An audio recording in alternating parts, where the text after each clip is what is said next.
Rabbi इश्रह ली सदरी वयस्सिर ली अमरी वहलुल उक़दतम मिन लिसानी यफ़क़हू क़ौली। आऊज़ु बिल्लाहि मिनश शैतानिर रजीम, बिस्मिल्लाहिर रहमानिर रहीम। अस्सलामु अलैकुम दोस्तों, I love Quran part number 11 के साथ मैं आपकी खिदमत में हाजिर हूँ। दोस्तों, जैसा कि आप सब लोग जानते हैं कि ईसाई क्रिश्चियन ईसा अलैहिस्सलाम को अल्लाह का बेटा तस्वुर करते हैं और उसमें कुछ ईसाई ये वजह बयान करते हैं कि चूँकि ईसा अलैहिस्सलाम की पैदाइश बग़ैर वालिद के हुई, यानी कंवारी मरियम से हुई, इस वजह से वो अल्लाह के बेटे हैं। इसका जवाब अल्लाह सुब्हानहू व तआला ने सूरह आले इमरान की आयत नंबर 59 में दिया। मैं आपकी स्क्रीन पर यह आयत दिखा रहा हूँ।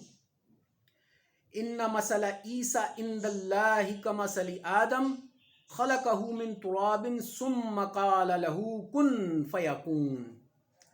अल्लाह के नज़दीक ईसा अलैहिस्सलाम की मिसाल ऐसी है जैसे आदम अलैहिस्सलाम की, कि अल्लाह ने इसे मिट्टी से पैदा किया और हुक्म दिया कि हो जा, और वो हो गया। यानी अल्लाह सुब्हानहू व तआला के नज़दीक ईसा अलैहिस्सलाम की मिसाल आदम अलैहिस्सलाम के जैसी है। अल्लाह सुब्हानहू व तआला इस आयत में अहले किताब को ये समझा रहे हैं, उनको ये दलील मुहैया कर रहे हैं कि थोड़ा सा अपने जहन पर ज़ोर डालो कि अगर सिर्फ़ इसी वजह से तुम ये तस्वुर करते हो कि ईसा अलैहिस्सलाम अल्लाह के बेटे हैं, तो तुम्हारा आदम अलैहिस्सलाम के बारे में क्या ख़्याल है? आदम अलैहिस्सलाम के तो ना माँ है ना बाप है, क्योंकि अल्लाह सुब्हानहू व तआला को किसी मखलूक को पैदा करने के लिए किसी चीज़ की ज़रूरत नहीं। वो सिर्फ़ कहता है कुन फ़यकून और वो हो जाता है। कुरान हकीम की हर आयत मुतासिर करती है। जैसा कि आई लव कुरान पार्ट 5 में मैंने बताया कि एक बहुत ही बड़े साइंसदान डॉक्टर मोरिस बुकेल को कुरान की एक आयत ने इतना मुतासिर किया कि उन्होंने कुरान को बेहतर अंदाज में समझने के लिए अरबिक ज़बान सीखी। और उसी वीडियो में मैंने ये भी बताया था कि कुरान में जो वाक़यात बयान हुए हैं वो इससे पहले ज़्यादातर वाक़यात बाइबल में भी बयान हुए हैं, मगर चूँकि बाइबल में तहरीफ़ हो गई है तो कुरान यानी फ़ुरक़ान में अल्लाह सुब्हानहू व तआला ने उन वाक़यात को सही और दुरुस्त बयान कर दिया। बयान करने का मकसद ये है कि क्रिश्चियन भी इस बात को मानते हैं कि आदम अलैहिस्सलाम ही पहले इंसान हैं। अब बात करते हैं कुरान के लफ्ज़ों में हम आहंगी यानी सिमेट्री इन कुरान की। तो दोस्तों, मैं आपको बताना चाहता हूँ कि ईसा अलैहिस्सलाम का नाम कुरान हकीम में पूरे 25 दफ़ा लिया गया और आदम अलैहिस्सलाम का नाम भी पूरे 25 दफ़ा लिया गया। यानी इस तरह भी ये दोनों अल्लाह सुब्हानहू व तआला के जलीलुल कदर पैगंबर 25-25 नाम दोनों का लिया गया कुरान हकीम में। ये वो लिस्ट है जिन मकामात पर दोनों पैगंबरों के नाम आए हैं। एक और भी मेरे पास लिस्ट है जिसमें वो अरबिक वर्सेस भी मौजूद हैं। मैं वो भी आपको दिखाता हूँ। कुछ देर में ये आपकी स्क्रीन पर रखता हूँ ताकि आपको आसानी से समझ आ जाए। दोस्तों, इस लिस्ट पर थोड़ा सा गौर करें कि दोनों जलीलुल कदर पैगंबरों का नाम आयतों में अलग अलग आयतों में आया है।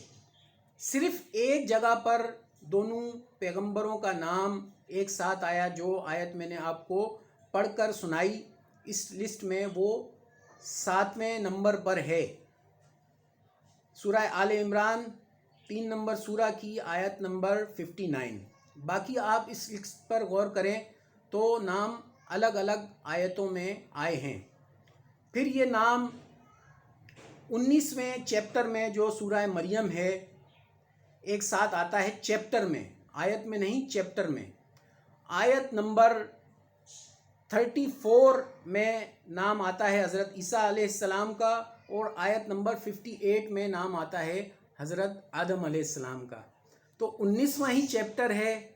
हज़रत ईसा अलैहिस्सलाम की नाम की तादाद भी 19 हो गई और हज़रत आदम अलैहिस्सलाम के नाम की तादाद भी 19 हो गई और टोटल 25-25। ये एक और इत्तफाक है پچھلے ایپیسوڈ میں اتفاقات کی بات ہم کر رہے تھے، اور یہاں پر جو دوستوں میں نے یہ لکھا ہے سورہ صف آئی لو قرآن پارٹ 3 میں یہ 61 نمبر سورہ کی آیت نمبر 6 ڈسکس ہو چکی ہے۔ اب میں آپ کو وہ لسٹ بھی دکھاتا ہوں جس میں عربک سے میں نے یہ ہائی لائٹ کیے ہیں، پنک ہائی لائٹر سے آپ دیکھ سکتے ہیں۔ یہ بالکل وہی لسٹ ہے، اور یہ لسٹ میں آپ کو اگلے ایپیسوڈ میں بالکل واضح طور پر بھی دکھاؤں گا انشاءاللہ سبحانہ و تعالی۔ دوستو، اگر آپ ہسٹری پر غور کریں تو ہمیں اچھی طرح سے معلوم ہے کہ آپ صلی اللہ علیہ وسلم اللہ تعالیٰ کے پیغام کو لوگوں تک پہنچانے کے لیے مختلف مقامات جگہوں پر گئے۔ آپ کو بہت مشکل اور سخت حالات کا سامنا کرنا پڑا، اور اگر آپ قرآن پڑھیں تو آپ کو پتہ چلے گا کہ قرآن میں آپ سے جو سوالات کیے گئے اور آپ نے جو جوابات دیے وہ قرآن کا حصہ ہیں۔ بہت الگ الگ قسم کی صورتحال، آپ نے کبھی جنگ کے حالات، کبھی امن کے حالات، اور جو آپ کے کمنٹس ہیں وہ بھی قرآن کا حصہ ہیں۔ کوئی بھی انسان یہ کس طرح ذہن میں رکھ سکتا ہے کہ کون سا لفظ اس نے کتنی دفعہ استعمال کیا؟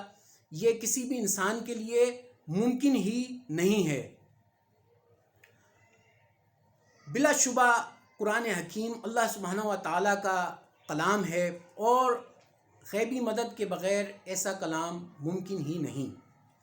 ایک وضاحت میں یہاں پر کرنا چاہتا ہوں۔ آئی لو قرآن پارٹ 8 میں مجھ سے یہ جملہ ادا ہو گیا، شاعری اور لٹریچر میں بھی قرآن حکیم نے سب کو شکست دی۔ یہ جملہ غلط ہے۔ میں نے ایک شارٹ ویڈیو بھی اپلوڈ کی، معذرت کی۔ میں کہنا یہ چاہتا تھا کہ قرآن ایسا کلام ہے جو میسمرائز کر دیتا ہے، یعنی توجہ حاصل کر لیتا ہے۔ جو بھی اس کلام کو سنتا ہے متاثر ہو جاتا ہے۔ جس دور میں قرآن نازل ہوا وہ شاعری اور پوئٹری کا دور تھا، اور لٹریچر کا یعنی ادب کا۔ ادب یعنی ایسا لکھا ہوا کام جو بہت اچھے انداز میں لکھا ہوا ہو، کام جو بہت ہی اچھے انداز میں لکھا ہوا ہو۔ یعنی اس دور میں بہت بڑے بڑے شعراء اور عربی ادب کے ماہر لوگ تھے۔ جب انہوں نے یہ کلام سنا تو وہ بہت زیادہ متاثر ہوئے۔ لیکن قرآن میں ہرگز شاعری نہیں ہے۔ اب میں آپ کو ایک صحابی کا واقعہ سناتا ہوں، جو صحابی جنگ یمامہ میں شہید ہوئے، اور یہ واقعہ آپ نے بہت بڑے بڑے عالموں سے سنا ہوگا، میں نے بھی بہت بڑے بڑے عالموں سے سنا ہے۔ یہ واقعہ اس صحابی نے خود سنایا۔ میں جلدی سے اپنے الفاظ میں یہ واقعہ بیان کر دیتا ہوں۔ اس صحابی کا نام ہے طفیل ابن عمر الدوسی، جو اپنے قبیلے کے سردار تھے، دوس ٹرائب یعنی بنو دوس۔ صحابی کچھ یوں بیان کرتے ہیں کہ جب میں مکہ آیا طواف کے لیے تو مکہ میں داخل ہونے سے پہلے ہی مجھے قریش کے کچھ لوگ ملے، اور انہوں نے مجھے کہا ہم میں ایک ایسا شخص ظاہر ہوا ہے جس نے تمام قوم میں تفرقہ ڈال دیا ہے۔ اس کا کلام سحر اور جادو ہے، باپ بیٹے میاں بیوی کے درمیان جدائی ڈال دیتا ہے۔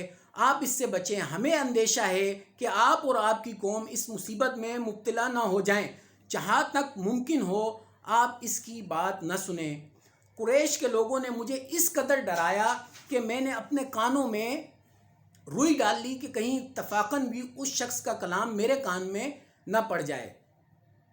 اتفاقاً میں ایک روز مسجد حرام کی طرف گیا اور دیکھا آپ صلی اللہ علیہ وسلم کھڑے ہوئے بیت اللہ شریف کے سامنے نماز پڑھ رہے تھے۔